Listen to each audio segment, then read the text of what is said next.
할렐루야. 주님의 이름으로 사랑합니다.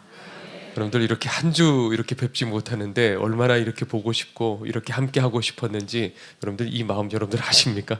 자, 그러나 제 이 마음보다도 여러분들은 주님의 마음을 아시길 정말 원해요. 왜냐하면 주님 여러분들 사랑하시고 이 자리에서 기다리시는 그 마음 바다에 모래알 만큼만 우리들이 알더라도요, 그냥 이 자리에서 그저 울 수밖에 없는 거예요, 여러분들.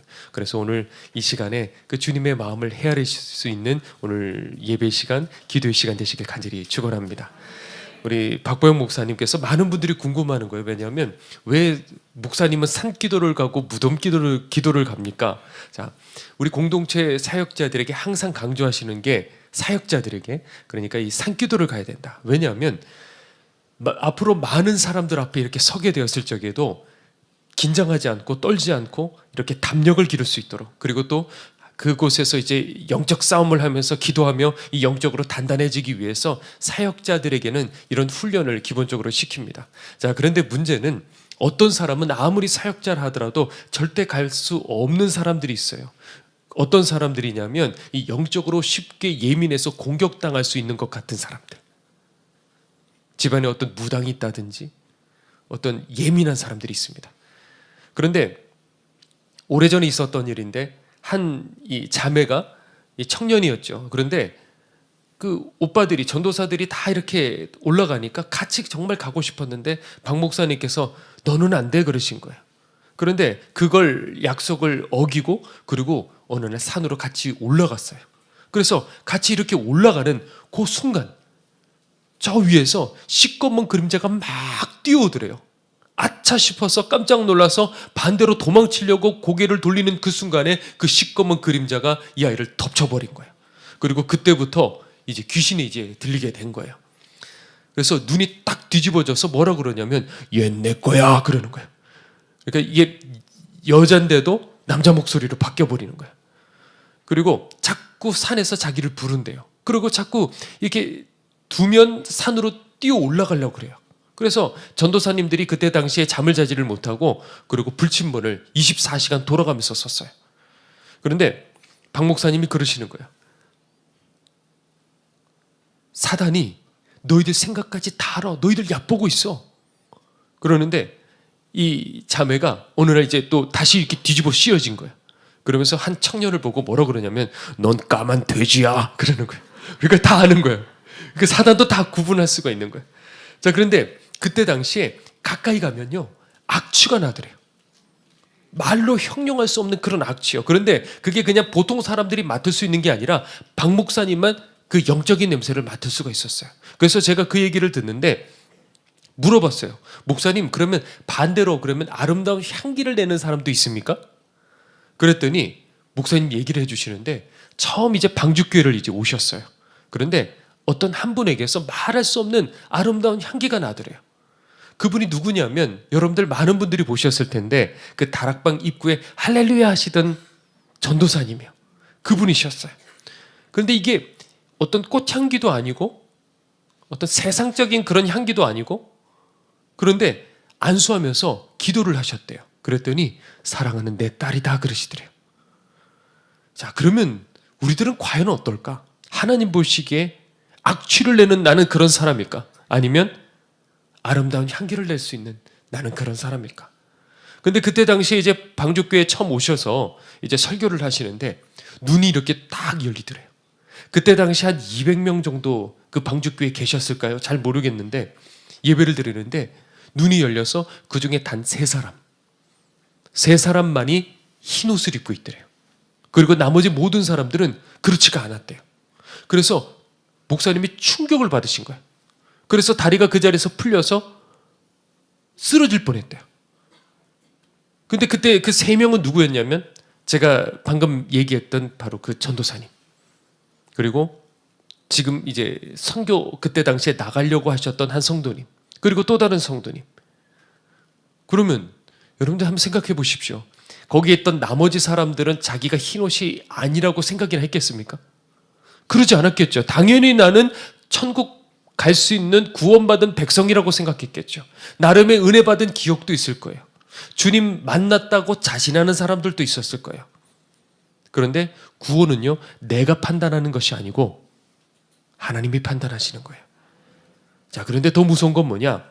내가 지금 흰 옷을 입고 있지 않았음에도 불구하고 두려움이 없는 거예요. 내가 도대체 어떤 존재인지 모르는 거예요. 그러니까 목사로서 제일 힘든 게 바로 그겁니다. 그렇게 살면 망한다고, 그렇게 살면 안 된다고 아무리 가르쳐도 이게 들어가지 않는다고 느껴질 때, 이건 내가 아니야, 이건 나랑 상관이 없어, 이렇게 생각할 때, 물론 어떤 사람들은 말씀을 듣고 걱정하고 염려해요. 목사님 혹시 저는 아닐까요? 그런데 문제는 말씀을 듣고 나갔을 적에는 금방 잊어버리고 또 원래 살던 그 방식대로 살아가는 거예요. 이거 마이크 좀 체크를 해주세요. 자, 그러니까 이게 주님 말씀하신 그대로인 거예요. 아무리 씨가 뿌려져도 구원받지 못하는 세 가지 밭이 있다 그랬어요. 하나는 뭐냐? 길가. 이 특징은 뭐냐면 말씀을 들을 적에 이것이 그 순간에 들리지 않는 사람. 그러니까 어떤 사람들은 오늘 말씀을 전할 때 여기서 이미 판가름이 나는 거예요. 그리고 나머지 두 밭, 돌짝밭과 가시밭, 이거는 말씀이 이 시간에 들어가긴 들어갔지만 문제는 뭐냐? 여기서 듣고 끝나는 것이 아니고 나갔을 적에 그때 열매를 맺느냐 맺지 못하느냐, 거기에 달려있는 거예요. 그러니까 우리는 이 두 관문을 넘어설 수 있어야 되는 거예요. 그러면서 주님께서 답답하시면서 외치면서 말씀하셨어요. 들을 귀 있는 자는 들을지어다. 자, 여러분들, 그러니까 이 시간에 우리가 그저 주일 성수한다 이런 생각 가지지 마시고 갈급한 마음으로 이 시간에 여러분들의 가슴을 찢으시고 이걸 하나의 어떤 집회로 생각하고 예배를 드리면 어떨까요? 그렇죠? 생각을 살짝 바꾸면 되잖아요. 지난 그 살리는 집회 때 이제 찬양을 이제 하고 이제 중보기도 하고 찬양하고 그리고 이제 말씀을 전하잖아요. 그런데 예배 1시간 전에 벌써 사람들이 오시기 시작하더라고요. 제가 다 봤거든요. 그런데 제가 오히려 목사인데 걱정이 되는 거예요. 저렇게 1시간 반 일찍 오셔갖고 나중에 지치시면 어떡하지? 배고프시면 어떡하지? 제가 걱정이 되는 거예요. 그런데 그분들이 일찍 꽤 많이 오셨어요. 1시간 반 전에. 그리고 기도하기 시작하는 거예요. 그런데 확실히 이게 다르더라고요. 1시간 반 전에 여러 사람들이 오셔갖고 기도를 하기 시작하니까 하늘문이 열리기 시작하는 거예요. 그래서 딱 제가 강대상에 섰을 적에 어떤 느낌이냐면 다들 목말라서 쫙 이렇게 보시는데 마치 한 사람 앞에 제가 대화하는 것 같은 그 집중력이 엄청난 거예요. 그런데 여러분들 아십니까? 바로 그럴 때 성령께서 역사하시는 거예요. 바로 그럴 때요. 그러니까 우리가 매주일을 그런 살리는 집회 같이요, 하나님 앞에 그 집회를 드리는 심정으로 주일 예배를 드린다고 한다면 약간의 생각의 차이잖아요. 그러면 완전히 우리들의 이 예배는 달라지게 될 줄 믿습니다. 그러니까 온라인 성도들도 여러분들 목마름으로 간절한 마음으로 이 시간에 예배 드리셔야 되는 거예요. 그리고 그 자리만 있지 마시고 적어도 한 달에 한 번은요, 그래 내가 무조건 나오겠다, 한번 나오겠다 하시고 현장에서 같이 오늘 이렇게 예배를 드린다고 한다면 하나님이 크신 은혜가 동일하게 부어지게 될 줄 믿습니다. 저는 그래 요번에 이제 미국을 이제 갔다 왔잖아요. 근데 그때 제가 숙소에서 계속 있었는데 하루에 그냥 1시간 반? 한 이렇게 잔 것 같아요. 근데 다들 이렇게 걱정하는 건 목사님 그 시차 적응 괜찮으신가요? 물론 갔다 와서 제가 좀 시차 적응 때문에 지금도 그렇긴 하지만은 별로 시차 적응 그 당시에 별 문제가 없었어요. 왜 그러냐면 어차피 한국에 있어도 1시간, 2시간 뭐 이렇게 자고 거기 가서도 그냥 1시간 반, 2시간 이렇게 자니까 이게 무슨 뭐가 다른지 하나도 모르겠어요. 그런데 그러고 난 다음에 이제 주일날 이제 예배를 마지막으로 드리는데 이제 그 벤자민 목사님이 그러시더라고요. 목사님 오늘은 다 성도들 안수 꼭 해주세요 그러시더라고요. 알겠습니다. 그리고 1부 예배, 2부 예배 이제 안수를 하는데 얼만큼 제가 안수 기도를 했냐면 3시간 넘었어요. 1부 예배 때 어느 정도 하고 2부 예배 때가 이제 더 많이 오시니까 이제 한 2시간 넘게 이렇게 하는데 제가 죄송한 거예요. 왜냐하면 한 명 한 명, 한 분 한 분 정말 정성껏 기도를 해드렸어요. 근데 기도를 이렇게 하다가 보니까 줄이 이렇게 쫙 이렇게 서 있는데 2시간을 기다려야 되잖아요. 끝에 있는 사람들은. 그러니까 너무 저도 미안하더라고요. 그렇다고 대충 그냥 빨리 기도하고 그렇게 제 성격에 그렇게 하지도 못하겠고 그래서 이렇게 다 기도하는데 마지막까지도 다 한 사람 한 사람이 웃으면서 그렇게 안수를 다 받으셨어요. 자, 그런데 제게는 그 설교자로서 욕심이 있어요. 그 욕심은 뭐냐면 다른 게 아니고 여러분들이 다 은혜를 받으시고 때로는 눈물도 흘리시고 때로는 통곡하실 수도 있어요. 그런데 제일 그 욕심은 뭐냐면 여기 있는 이 반주자들이 은혜 받는 거. 정말 반주자들은 왜 그러냐면 이렇게 기타를 치고 드럼을 치고 반주하는 사람들은 이거를 집중을 해야 되거든요. 그렇죠? 그런데 반주하는데도 불구하고 은혜 받고 눈물 흘릴 수 있다고 한다면 이건 진짜 하나님 함께 하시는 거다. 이게 제게 그런 게 있어요. 그렇죠? 네, 그런 게 있어요, 저에게. 그런데 그날 그렇게 안수를 하다가 보니까 그 뒤에서 정말 잘생긴 어떤 이 기타 치는 한 성도님이 계셨어요.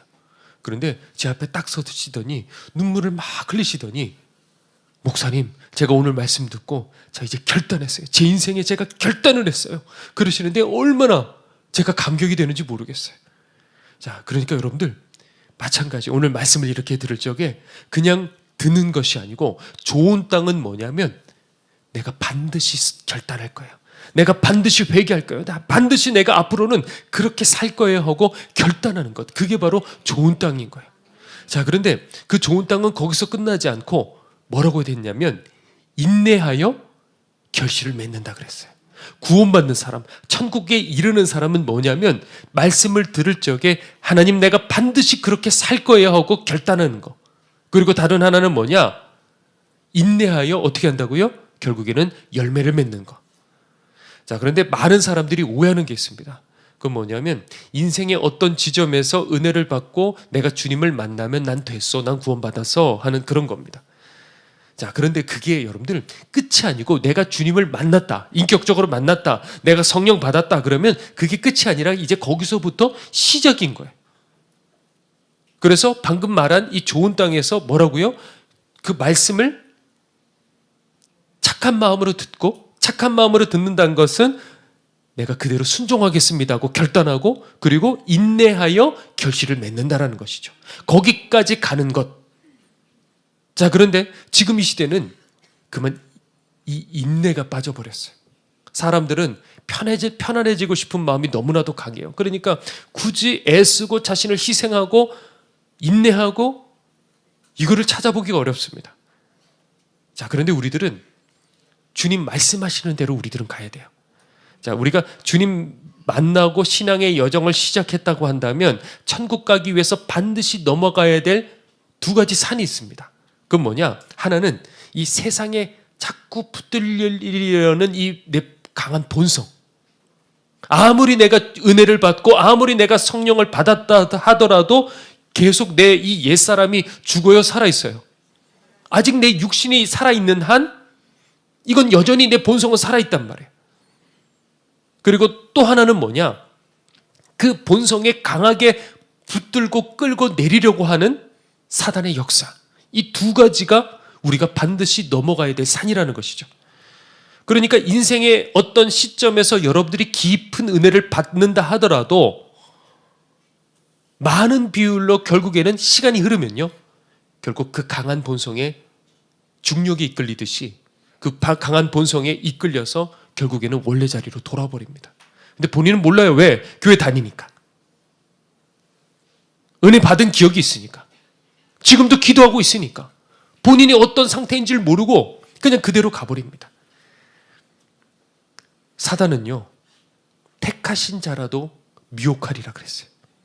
근데 많은 사람들이 왜 이 주님의 이 말씀을 간과하는지 모르겠어요. 택하신 자, 청원받은 자 말고 택하신 자라도 미혹하리라. 아무리 주님 만나도 오랫동안 사단이 주는 그 먹이를 먹고 있으면 결국에는 누구라도 결국 굳어지고 버려지게 되는 것이에요.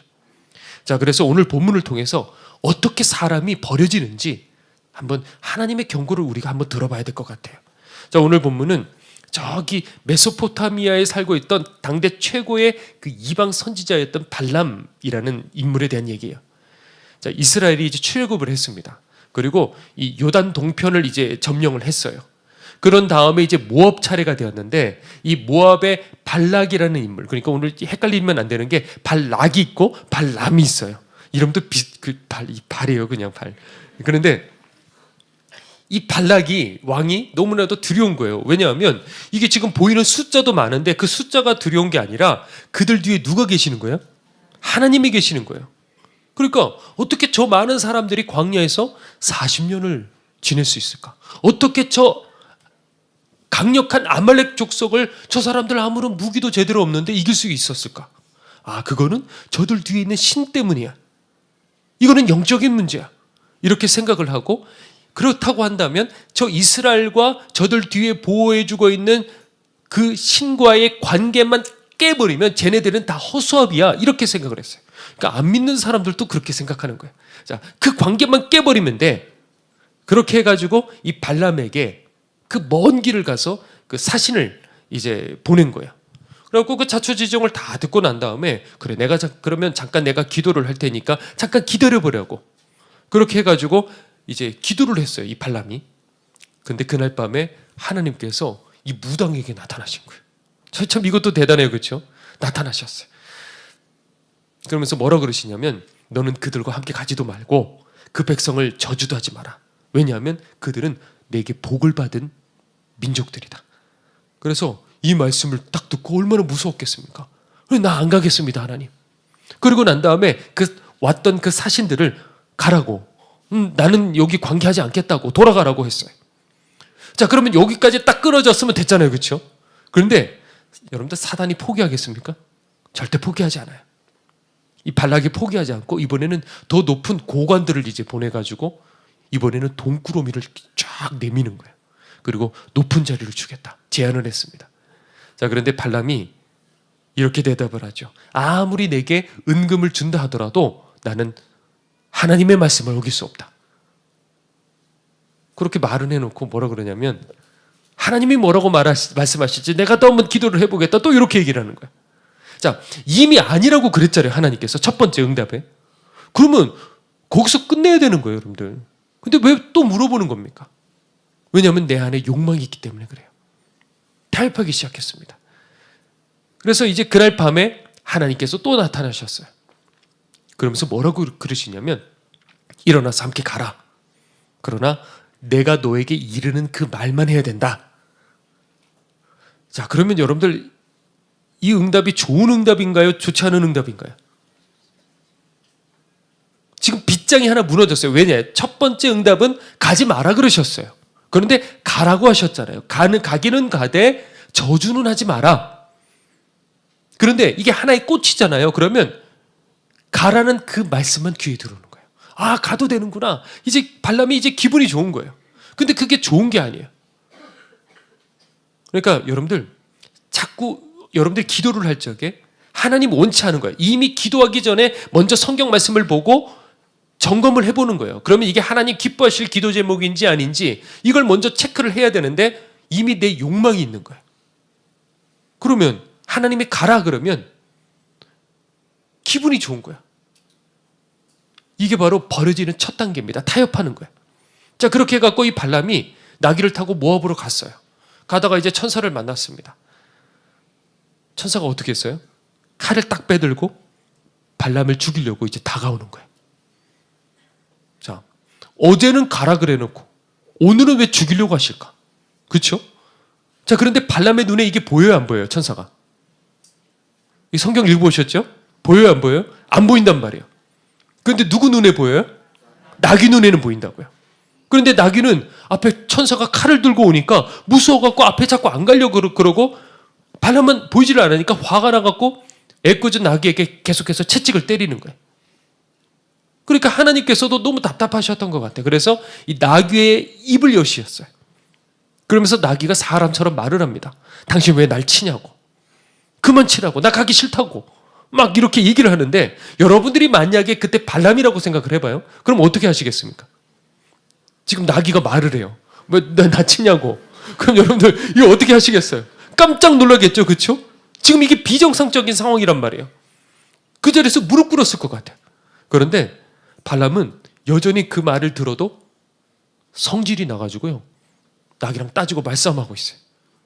그러니까 당대 최고의 무당이었는데 욕심의 눈이 머니까 나귀가 말하는 것도 알아듣질 못하고 있는 거예요. 자, 여러분들, 이게 버려지는 두 번째 단계예요. 그 뭐냐? 굳어지는 거예요. 눈이 감기고 굳어지기 시작하는 거예요. 하나님은 여러분들을 사랑하셔요. 그래서 여러분들이 잘못된 길을 가면 오늘 이 시간 설교를 통해, 그리고 어떤 사람을 통해, 환경을 통해 계속해서 여러분들에게 사인을 주셔요. 너 그렇게 가면 안 돼. 그 길로 가면 안 돼. 자, 그런데 굳어져 버리면요, 오히려 여러분들에게 주어지는 그 메시지를, 이 애꿎은 나귀를 어떻게 해요? 채찍으로 치는 거예요. 그러니까 한번 여러분들을 점검해 보시라고요. 굳어지면요, 어떻게 되느냐? 말씀을 들어도 더 이상 찔림이 없어요. 그리고 말씀을 들으면 여러분들에게 반발감이 생겨요. 왜 굳이 저렇게 해야 돼? 제가 여러분들에게 망하라고 말하겠습니까? 망하십시오, 그냥 이렇게 살다 망하십시오, 이렇게 하겠습니까? 그럴 리가 없단 말이에요. 그런데 여러분들 마음속에 혹시 반발감이 생긴다, 그거 얼른 정신 차려야 돼요. 왜? 굳어지고 있는 거예요, 지금 여러분들의 심령.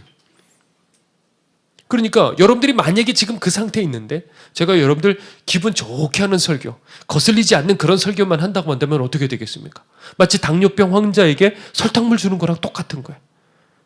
만약에 여러분들 자녀가 지금 자전거로 절벽을 향해서 엄마 하고 이렇게 가고 있는 거야. 절벽이 있는지도 모르고. 근데 여러분들이 막 달렸는데 이거를 붙잡을 수가 없어요. 그러면 어떻게 하겠습니까? 안 되면 발로 차서라도 그 자전거를 쓰러뜨리지 않겠습니까? 자, 그런데 그렇게 말해주는 사람이 없어요. 지금 잘못된 길로 간다고 성도들에게 말해주는 사람이 없는 거예요. 다들 좋은 얘기만 해주는 거예요. 이게 진짜 속상한 거예요. 케냐에 있었던 일인데, 현지인 목사 후보 2사람이 올라온 거예요. 그래서 그 중에 한 사람이 목사가 이제 당선이 되는 거래요. 그런데 이제 2사람 중에 이제 한 사람이 당선이 됐어요. 그랬더니 이 사람이 어떻게 했냐면 나머지 한 사람에게 찾아가서 그 사람을 그 자리에서 죽였어요. 그리고 그 사람만 죽인 게 아니라 그 집안에 있는 모든 사람까지 다 총으로 쏴버리고요. 그리고 그걸로도 만족을 못해서 다 칼로 목을 베버렸어요. 애들까지.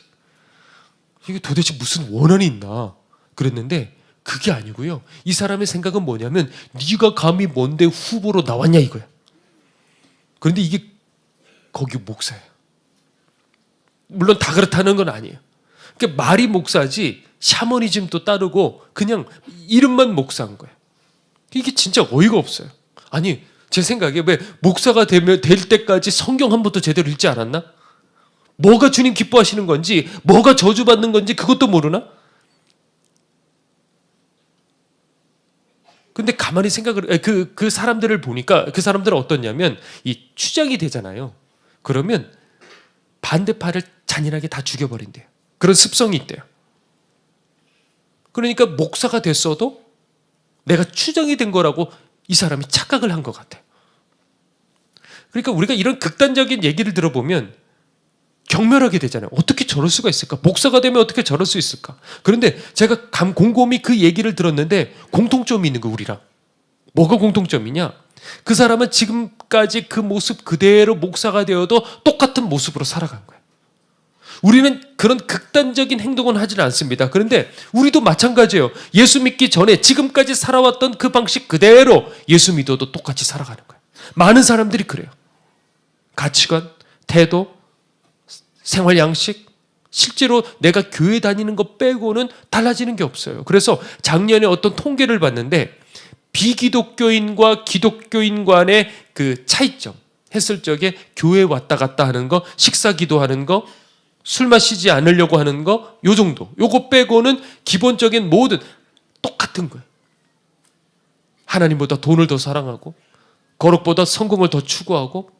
여러분들 그게 거듭남이라 할 수 있겠습니까? 그러니까 냉철하게 우리는 자신을 돌아봐야 되는 거예요. 우리 속사람이 바뀌어야 되는 거예요. 자, 지금은 여러분들 잘 듣는 것처럼 보여도요, 아닐지도 몰라요. 왜냐? 내가 뭔가 안에 꽂히면요, 아무리 내가 앞에서 설교로 가르쳐줘도 제가 거의 대부분이 그렇더라고요. 제가 어느 날 설교를 했는데 십자가를 지고, 자기 십자가를 지고 주님을 따라가야 된다, 그런 설교를 했어요. 그랬더니 그 말씀을 끝나고 한 청년이 저한테 물어보는 거예요. 목사님, 그러면 제가 져야 될 십자가는 뭡니까? 제가 한번 그거 다 순종을 해볼게요. 저에게 있어서는 어떻게 되는 겁니까? 그래서 제가 그 청년에게 어떤 십자가를 져야 되는지 미리 알려줬어요. 그리고 얼마 후에 그 일이 터졌어요. 그러면 그때 져야 되잖아요. 그렇죠? 그 딱 자기를 못 받고 이겨내야 되잖아요. 근데 그 순간에 내가 왜 이거 해야 되냐고, 내가 왜 참아야 되냐고, 나만 왜 이렇게 버텨야 되냐고, 그리고 피해버리더라고, 도망가 버리더라고요.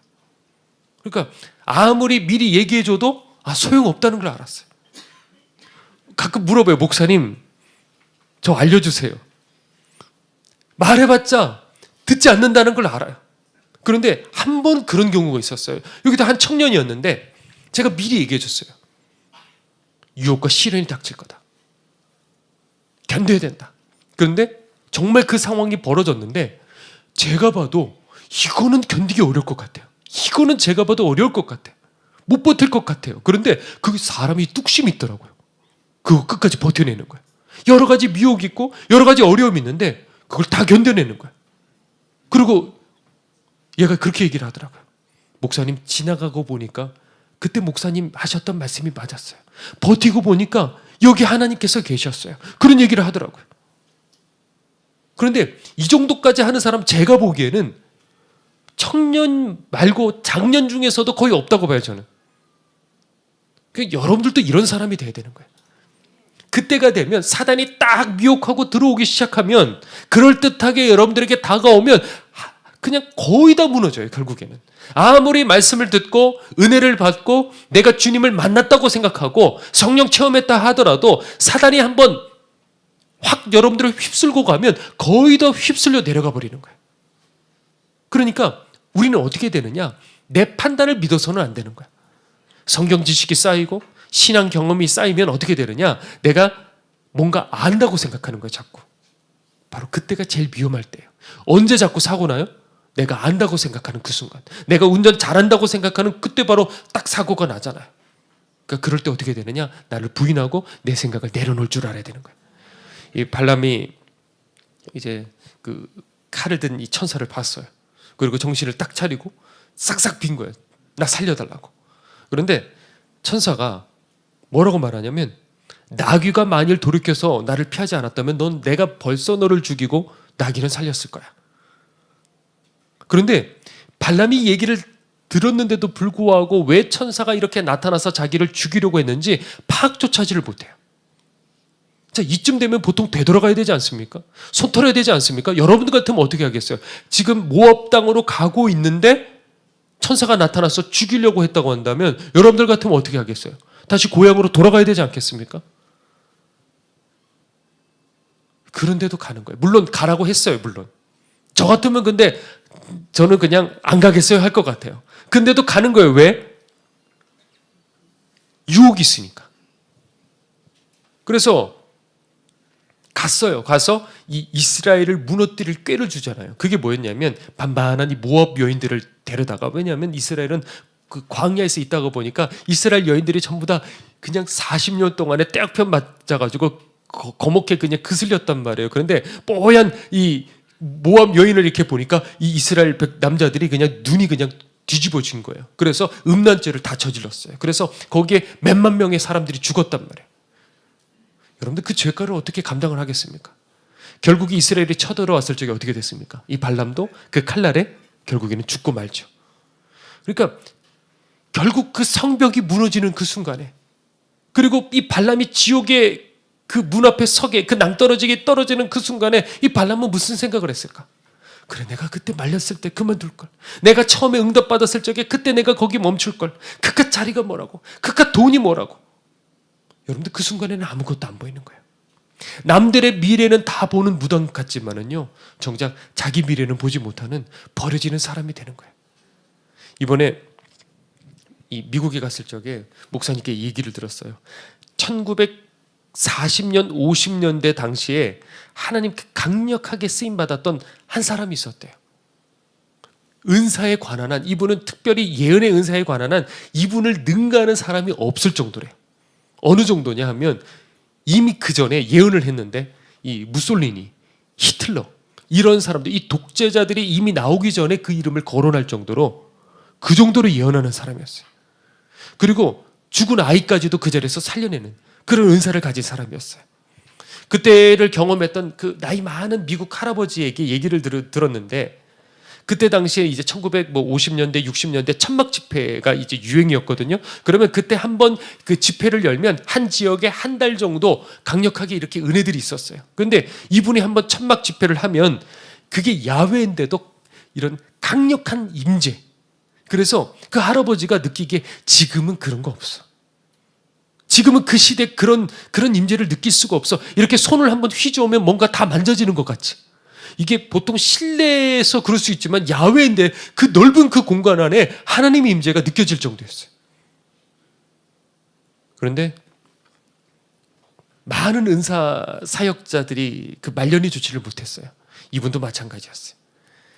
이분은 신학을 배우지를 못했어요. 어렸을 적부터 하나님의 은총으로 이렇게 세워진 사람이었지만은, 그런데 신학을 배우지를 못했기 때문에 하나님께서 옆에서 이 스피커를 하나 붙여주셨어요. 그래서 이분이 설교를 하고, 그리고 지금 방금 얘기했던 이분은 이제 뒤에서 이제 치료 사역을 하고 예언 사역을 하고, 그렇게 같이 두 분이 짝을 이루어서 사역을 한 거예요. 그런데 옆에서 가만히 이분이 듣다가 보니까 나도 설교할 수 있을 거라는 생각이 들었대요. 그래서 어느 날부터 그걸 옆에 있는 그 동역자를 무시를 하고 이제 본인이 직접 이제 설교를 하기 시작을 하니까 이 동역자는 결국에는 할 일이 없다 생각하고 떠나가 버렸어요. 그리고 이분이 이제 직접 설교를 하기 시작을 하는데 이 신학적인 기반이 없잖아요. 그러다가 보니까 엉뚱한 말들을 하기 시작을 했고 결국에는 말년에 갑자기 그렇게 세상을 떠나게 됐어요. 자, 그런 거예요, 여러분들. 아무리 그렇게 은사를 받아도, 아무리 능력을 그렇게 받아도요, 그게 아닌 거예요, 여러분들. 발람도 그래요. 점점 망하는 곳으로 가까워지는 거예요, 지금. 점점 이 그려지는 이야기들이 망하는 곳으로 가까워지는 거예요. 가면 끝장나는 그 장소예요. 가면 절대 안 되는 거예요. 그런데 가까워지면 가까워질수록 하나님의 경고가 어떻게 되냐면 더 강해져요. 더 두려워져요. 하나님의 음성이 들려요. 하나님이 직접 찾아오셨어요. 그리고 나귀가 말하는 말도 안 되는 일들이 일어나고, 그리고 마지막에는 칼 들고 천사가 발 앞에까지 왔어요.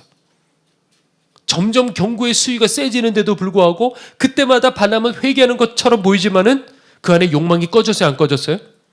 꺼지지 않았단 말이에요. 자, 그런데 이런 황당한 이야기가 발람의 이야기가 아니고 바로 누구의 얘기인 거예요? 바로 우리 얘기인 거예요. 회개하라는 설교를 들어도 우리의 가장 큰 문제점은 뭐냐? 솔직히 얘기하자면 변화할 의지가 너무나도 약한 거예요. 아까 제가 좋은 땅이라 그랬잖아요. 착하고 좋은 마음으로 말씀을 들어야 된다 그랬잖아요. 주님, 어떤 말씀을 하시든지 제가 오늘 그대로 순종하겠습니다. 이게 바로 착하고 좋은 마음인 거예요. 그런데 변화시킬 의지가 너무나도 약한 상태에서 우리들은 오늘 이 자리에 어쩌면 있을 수도 있다는 거예요. 그냥 듣는 거예요. 그냥 오늘 주일이니까 그냥 듣는 거예요. 그런데 내게 있는 이 원인을 깨닫지를 못하고 그냥 설교를 듣고 그 다음 주에 대해서 또 설교를 듣고, 그러다가 보면 어떻게 되느냐? 내 속에 있는 이 지적 욕망을 충족하면서 그것으로 해결을 보게 되는 거예요. 말씀을 계속 듣는 건 좋아요. 그런데 말씀대로 순종하는 것을 내가 부담스러워 듣기만 하기 시작한다고 한다면, 내가 행하지 않고 듣기만 한다고 한다면 내 영혼은 어떻게 되느냐? 그때부터 점점 굳어지기 시작하고 완악해지기 시작하는 거예요. 심판의 기준은 내가 말씀을 얼마나 많이 아느냐, 그건 전혀 상관이 없고요. 내가 그 말씀대로 순종해서 내 속사람을 변화시켰느냐 그렇지 않느냐, 그것으로 우리들은 심판받게 돼 있어요. 그런데 한번 여러분들에게 이 하늘의 지식, 성경 지식이 들어가잖아요. 그러면 그거는 머릿속에 남아요. 그러면 어떻게 되느냐? 나는 안다고 생각하게 돼요. 내가 저 십자가 말씀 알아. 그런데 그러면 이 사람은 어떻게 되느냐? 똑같은 말씀을 들어도 이제는 옛날같이 와닿지 않아요. 세상의 모든 게 다 그래요. 우리가 어렸을 적에 봤던 수사반장, 죄송해요, 우리 청년들은 무슨 말인지 모르겠지만 수사반장 딱 나오면 강도가 칼을 이렇게 딱 빼가지고 시카를 이렇게 내면 이게 어떻게 해요? 여기에 막 모자이크가 딱 붙어요. 그러면 이 시카를 막 이렇게 하면 이 모자이크가 그때 당시 기술로 제대로 따라가지를 못해요. 그거 보고 우와 무서워. 옛날에 그랬단 말이에요. 80년대에. 근데 지금은 그렇지 않아요. 훨씬 더 잔인하고 훨씬 더 음란하고 훨씬 더 자극적이에요. 왜? 옛날같이 그렇게 식칼 들고 이거 이렇게 하면 이게 사람들이 봐요, 안 봐요? 안 본다고요. 더 자극적이고 뭐 불륜에 더러운 것에 더 자극적이어야지 사람들이 보는 거거든요. 마찬가지예요. 이것이 하늘에 대한 지식도 마찬가지예요. 지식은 하늘에 대한 지식이지만 그걸 받아들이는 이 육신이 그렇단 말이에요. 그러니 좋은 말씀을 들었는데 내가 순종하지 않잖아요. 내가 변화되지 않잖아요. 내가 회개하지 않잖아요. 그러면 나는 내 육신은 뭘 요구하냐? 똑같은 말씀 듣고 더 이상 찔리지가 않아요. 이제는 더 전곡을 찌르는 말씀, 더 날카로운 말씀, 더 은혜로운 말씀, 더 깊은 말씀, 그걸 계속 찾아요. 그게 잘못됐다는 건 아니에요. 그런데 자꾸 그렇게 가다가 내가 순종하려고 듣지를 않으면 점점 나는 더 깊은 말씀을 들으려고 하고, 그리고 그 정도 갖고는 더 이상 자극되지 않는 그 상태가 되는 거예요. 물론 그 순간에 속이 시원해요. 그 순간에는 감동받고 눈물 흘리고 내가 해보겠다고 결단하는 생각도 가져요. 그런데 발람과 같이 모든 게 일시적이라는 거죠. 그 순간은 회개하고, 주님 내가 안 할게요. 내가 가지 않을게요. 주님 내가 되도록 할 거예요. 하나님 내가 잘못했어요. 주님 하신 말씀만 그대로 할게요. 그런데 일시적인 거예요. 왜? 내 속에 욕망이 있기 때문에. 발람에게는 소원이 있었어요. 뭐라고 얘기를 하냐면 나는 의인의 죽음이 되기를 원합니다. 이게 발람의 소원. 이 성경에 나와 있어요. 근데 아무리 소원하면 뭐합니까? 하는 짓이 그런데요. 우리도 마찬가지예요. 다들 의인의 죽음이 되고 싶잖아요. 그렇죠? 그런데 내가 어떤 죽음이 되느냐는 그 말씀 붙들고 철저히 회개하고 말씀에 순종하는 그 훈련 없이는 누구도 그 의인의 죽음이 될 수가 없는 거예요. 잘 들으셔야 돼요, 여러분들. 여기서 아무리 듣는다고 해가지고 여러분들 실질적으로 변화되는 건 없어요. 물론 자극받고 결단할 수 있는 동기를 마련해 주기 때문에 우리들은 오늘 이 자리에 있어야 되는 거예요. 그러나 그것으로 끝나는 것이 아니라는 거죠. 제가 이야기하고 이제 슬슬 말씀 정리할게요. 제가 목사 안수를 이제 딱 받고, 그러면 나는 이제 앞으로 어떤 목회를 해야 될까? 그러고 있는데 그때 후배가 영상 하나를 보라고 저에게 줬어요. 그래갖고 이게 뭐 바쁘게 이제 목회를 하다가 시간이 어느 날 나서 그래 이걸 한번 들어봐야겠다. 이 파일이 6개더라고요. 그걸 봤는데 보니까 이 내가 만난 하나님이었어요. 얼마나 충격적인지. 좋은 책을 보면요, 저는 조금 보다가 덮어요. 그거를 음미를 해요. 너무 아까운 거, 이걸 다 읽을까봐 내가 아까운 거예요. 그런데 그 영상이 그렇더라고요. 내가 만난 하나님. 조금 보다가 멈췄어요. 조금 보다가 울었어요. 지금까지 하나님 만나서 목회길까지 왔지만은 내가 잘못 살았구나. 그날 정말 다리를 쭉 뻗고 그 자리에서 통곡하고 울었어요. 그리고 거기서 이제 기도를 하는데 하나님께서 제게 한 장면을 보여주시더라고요. 사단이 막 저를 삼키려고 그러는 거예요. 저는 막 도망을 쳤어요. 도망쳐서 어디론가 피했는데 여기가 어디지? 여기를 딱 넘어가는 순간에 나 살았구나. 그랬어요. 그리고 그거를 보고 그날 내가 은혜를 받았는데 내가 여기서 있을 수 없어. 마치 검색을 해보니까 이 마가의 다락방이 인천에 있는 거예요. 그때 당시에 저는 용인에 살았거든요. 그래 그대로 가야겠다. 그래서 그대로 차를 타고 금요일날 아침이었는데 그대로 갔어요. 근데 들어가는 순간 제가 알았어요. 처음 제가 마가의 다락방, 그때 당시가 이제 2009년이었거든요. 근데 그때는 지금이랑 이 들어가는 입구가 달라서 입구 들어가는 쪽에 이렇게 뭔가 이렇게 돌로 이렇게 된 이렇게 기둥 같은 게 있었고 어떤 그런 모양들이 있었어요. 근데 보여주신 그 장면이랑 똑같은 거예요. 사단을 피해서 여기를 딱 넘어가는 순간에 내가 살았구나. 그걸 제가 알았어요. 제가 그래서 그 15년 전에 생각을 했어요. 그러면 내가 앞으로 이 마가의 다락방 이곳으로 왔는데 그럼 난 여기서 무슨 일이 앞으로 벌어질까? 그래서 일단 그냥 목양실을 무작정 이제 찾아갔어요. 그러니까 박박 목사님이 무슨 일로 찾아오셨습니까? 하고 물어보시더라고요. 그래서 저도 그냥 무작정 문 열고 들어갔기 때문에 뭐라고 대답해야 될 줄 몰라서 그 순간에 뭐라고 얘기하냐면 목사님 친해지고 싶습니다 이렇게 했어요. 그 말을 하고 부끄러워서 주랭랑을 쳤어요. 그리고 이제 시간이 다시 흘러가서 또 찾았어요. 근데 저를 기억하시더라고요. 그때 이렇게 얘기하셨어요. 내가 최 목사라면 얼마나 좋을까. 나는 이제 얼마 있어서 은퇴를 하지만 최 목사는 이제 시작이잖아. 하지만 하나님께서 아무리 쓰시려고 해도 준비되지 못하면 따다다다 이렇게 하게 될 거다. 하나님께서 일하실 그때까지 준비되어 있어야 돼. 그래야지 쓰임받을 수 있어요. 이런 얘기들을 막 하시기 시작하셨어요. 그러면서 이제 그때부터 시작해가지고 가르치기 시작하셨어요. 그리고 사택으로 나중에 들어오게 되었고, 청소부터 시작해서 노방전도, 기도는 어떻게 해야 되고, 어떻게 하면 하나님과 가까워질 수 있고, 어떻게 하면 하나님이 쓰시는 그 종이 될 수 있는지 하나하나 가르쳐주기 시작하셨어요. 이번에도 그랬어요. 이제 미국에 이제 가게 됐는데, 이제 갔다가 이제 미국 시간으로 이제 월요일 날 밤에 이제 돌아오게 되었어요. 그런데 목사님께서 고생했잖아요, 그렇죠? 계속 집회 해가지고 고생을 다 하니까 마지막 날은 그 앞에 잠깐 바닷가를 한번 보여주고 싶으셨던 것 같아요. 그런데 제가 아니요, 목사님, 그냥 종은 왔으니까 그냥 기도하고, 마지막에 기도회가 또 있었거든요. 그래서 기도회까지 다 인도하고 말씀 전하고 저는 그냥 그대로 돌아갈 거예요. 그렇게 얘기를 드렸어요. 그런데 목사님이요, 뒤에서는요, 그렇게 여기 미국에 계신 목사님 말고 박보영 목사님이 그 얘기를 듣고 한번 최 목사가 어떻게 하는지 둘 중에 하나를 선택하게 한번 만들어봐 하고 또 밀어버리신 거예요. 그러니까 저는 그 순간에 저는 안 갈 거예요, 기도회 갈 거예요 하고 목사님은 그걸 보셨던 거예요. 저 이런 시험 사실 숱하게 받았어요. 근데 목사님이 최 목사가 만약에 바닷가 갔으면 난 실망했을 거야. 과연 내가 제대로 기른 게 맞는데, 제 입으로 이런 얘기 하니까 죄송해요. 네, 그런 거예요.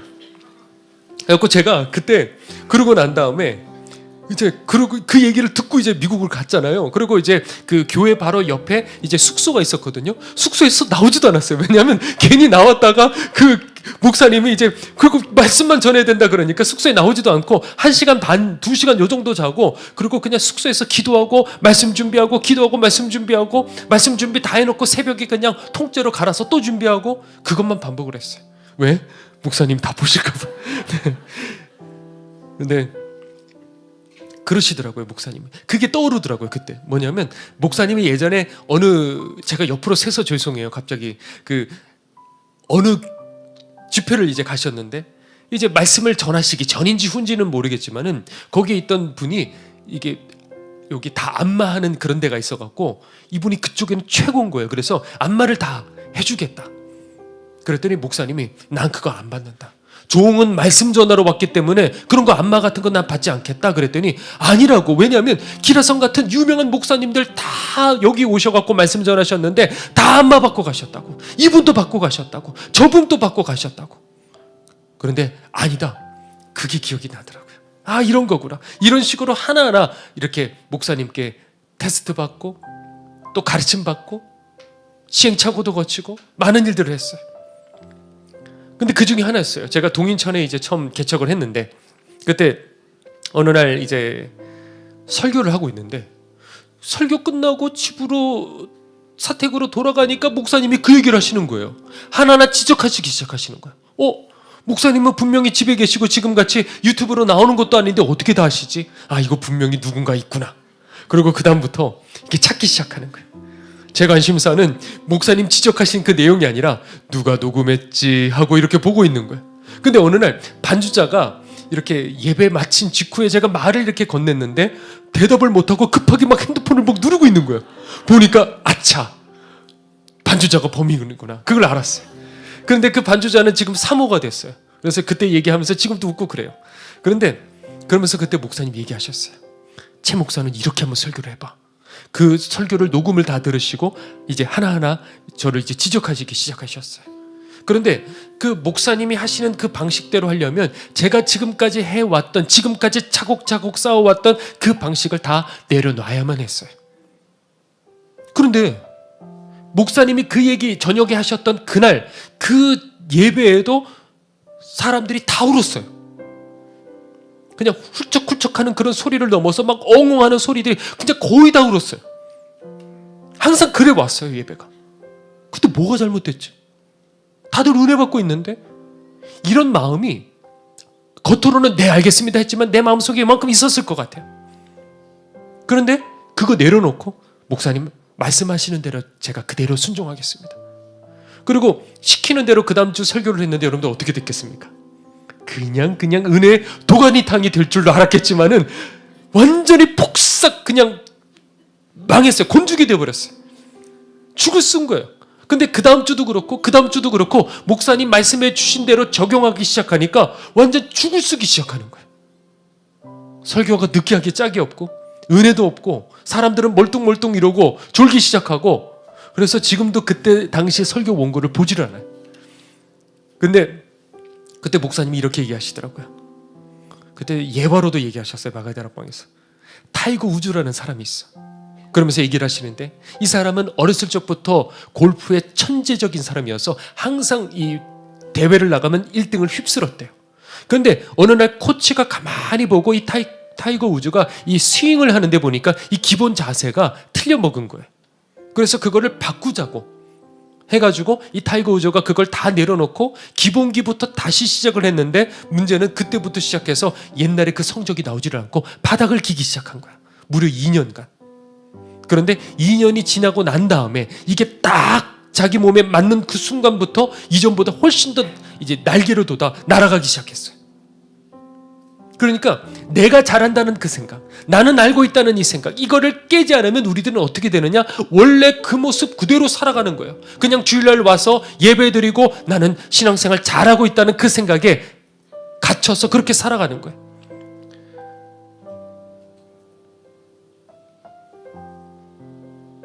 저도 박 목사님께 지금까지 훈련받았어요. 앞으로도 더 받게 되겠죠. 그런데 그걸 여러분들과 계속 나누기를 원해요.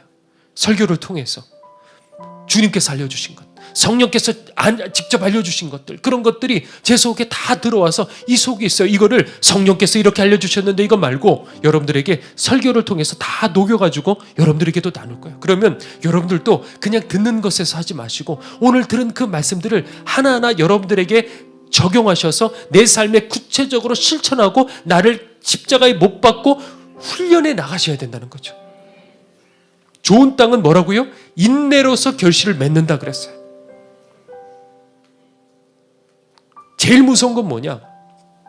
어떤 말씀을 들어도 나는 다 알아? 그러면 닳고 닳아서 더 이상 눈물도 흘리지 않고 회개도 하지 않고 더 이상 순종도 하지 않고 그대로 굳어져서 완악해진 그 사람이에요. 우리를 한번 돌아봐야 돼요. 과연 나는 뭐가 변했을까? 10년 전과 5년 전과 나는 과연 무엇이 변했을까? 변하지 않고 그냥 아는 것만 들어가지 않았는가? 십자가를 짐을 짓고 그리고 걸어가기보다는 주여 내가 십자가를 지고 갈 수 있게 도와주시옵소서 이렇게 기도하는 것으로 대신하고 있지는 않는가?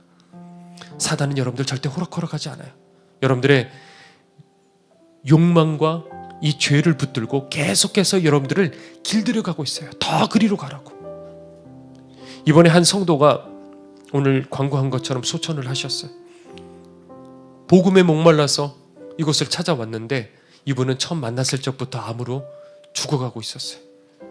하나님 고쳐달라고 기도했어요. 하나님 차라리 저 암을 저에게 다 주세요. 하나님 괜찮아요. 나 죽어도 괜찮으니까 저에게 다 주세요. 이분 살 수만 있으면 나 그러면 행복해요. 그렇게 얼마나 기도했는지 몰라요. 그런데 이번에 미국 가기 전에 눈 많이 내린 날이 있었죠. 이분이 영등포에 사셔서 신방 요청이 있었어요. 왜? 이제 얼마 남질 않아서. 그래서 급하게 찾아갔습니다. 쇠약해질 대로 쇠약해지셔서 근데 목사가 왔다고 또 이렇게 똑바로 앉으시려고 그러는 거예요. 이미 암이 너무 퍼져 있었고 항암 치료도 도무지 듣지를 않고 얼마나 이제 남은 날이 얼마 남지 않았죠. 이제 그래서 한 달 남았대요. 병원에서는. 호스피스 병원으로 이제 가기 직전인 거예요. 얼마나 마음이 무거울까? 도대체 어떤 심정일까? 그러면서 예배를 드리면서 주님 꼭 붙으셔야 된다고. 주님 꼭 붙으셔야 된다고. 그 말밖에 뭘 더 할 수가 있겠습니까? 그리고 나와가지고 이제 출국을 하는데 자꾸 이분 생각이 나서 불안하더라고요. 그래서 미국에서 걱정이 돼서 연락을 했는데 소천하셨다는 거예요. 제가 마지막에 그랬거든요. 성도님 또 만나요. 내가 또 찾아올 거예요. 성도님 또 다시 만나요. 그 말은 이 땅에서 더 이상 이루어질 수 없는 말이 되어버리고 말았어요. 마지막에 함께하지 못했고 장례식도 함께하지 못해서 이 집회를 인도하면서도 얼마나 이게 한켠에 이 마음이 얼마나 눌렸는지 몰라요. 하나님, 비록 이종은 이 먼 곳에 지금 있지만은 우리 성도님 꼭 천국으로 인도해 주세요. 그렇게 기도를 했어요. 우리도 마찬가지예요. 지금 멀쩡한 것 같고 건강한 것 같지만은 점점 우리는 마지막을 향해서 걸어가고 있는 거예요. 그러니 여러분들 더 굳어지기 전에, 사단에게 사로잡혀 굳혀지기 전에 여러분들 얼른 오늘 들은 한 가지 말씀이라도 괜찮아요. 다 하지 않아도 한 가지 말씀이라도 좋으니까 내 삶에 구체적으로 결단하고 그렇게 순종하며 살아가게 될 때 여러분들의 이 심령이 부드럽게 되게 될 줄 믿습니다. 우리 함께 준비하신 예물 드리고 함께 찬양하고 우리 뜨겁게 이 시간에 기도하기를 원합니다.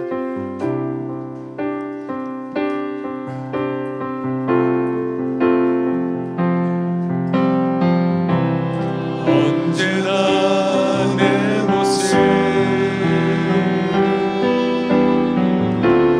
너무나 부끄러워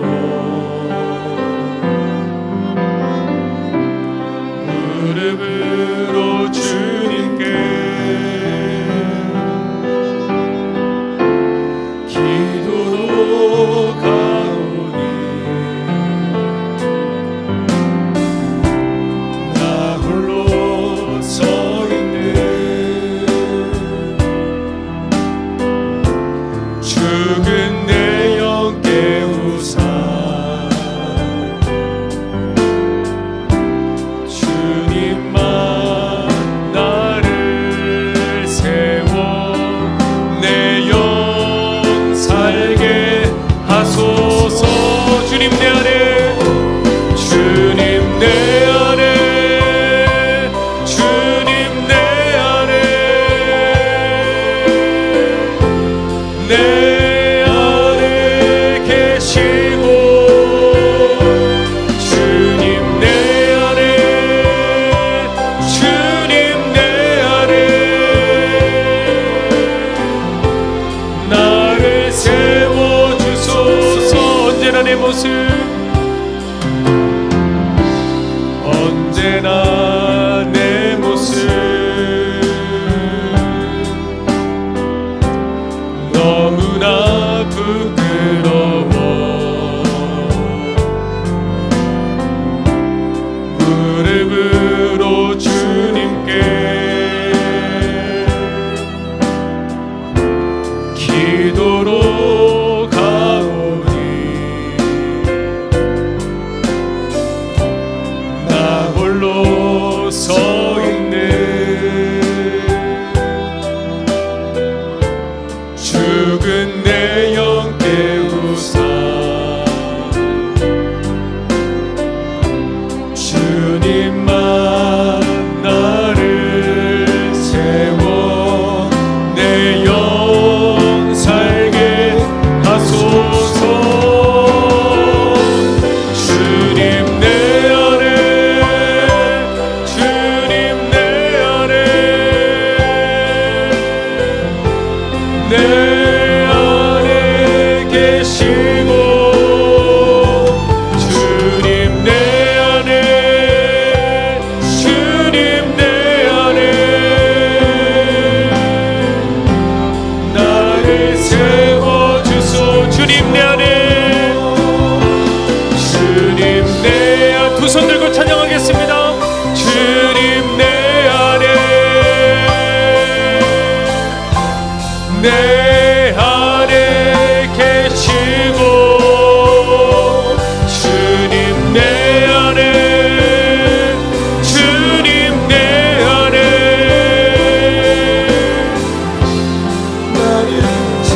우리 시간에 함께 기도하길 원합니다. 하나님, 굳어져 있는 저희들을 깨트려 주시옵시고 감겨져 있는 저희들의 영적 눈을 뜨게 하여 주시옵소서. 우리 시간에 주여 한번 외치고 함께 통성으로 기도하도록 하겠습니다. 주여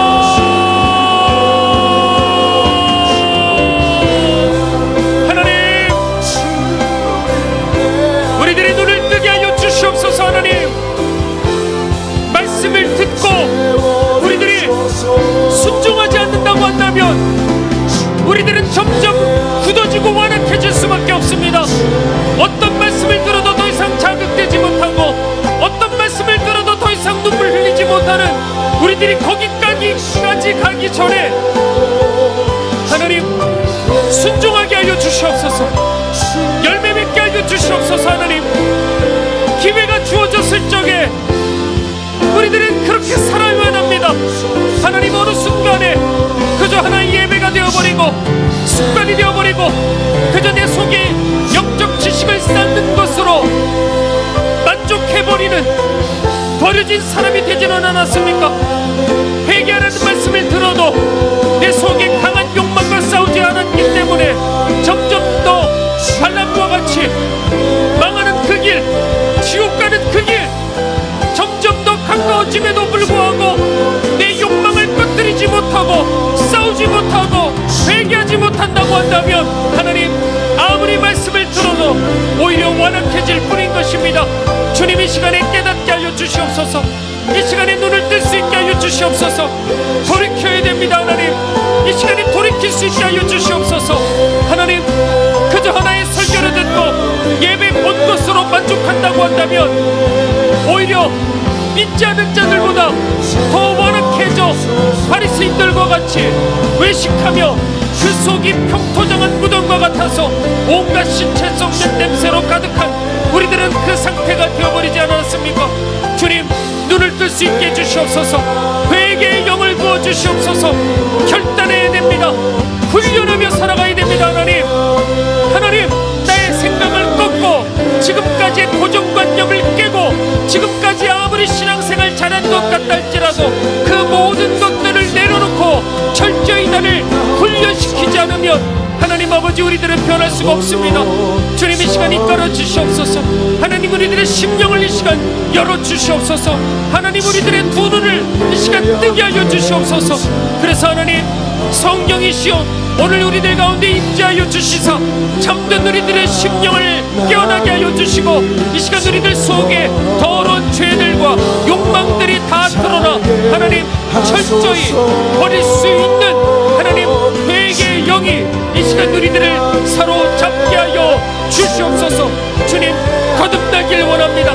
속사람이 바뀌길 원합니다. 하나님 결국에 사단이 주는 그 시험에 하나둘씩 무너질 수밖에 없는 아버지 기가 막힐 운명을 우리들을 거스릴 수 있는 것은 지금 내 생각을 내려놓는 이것입니다.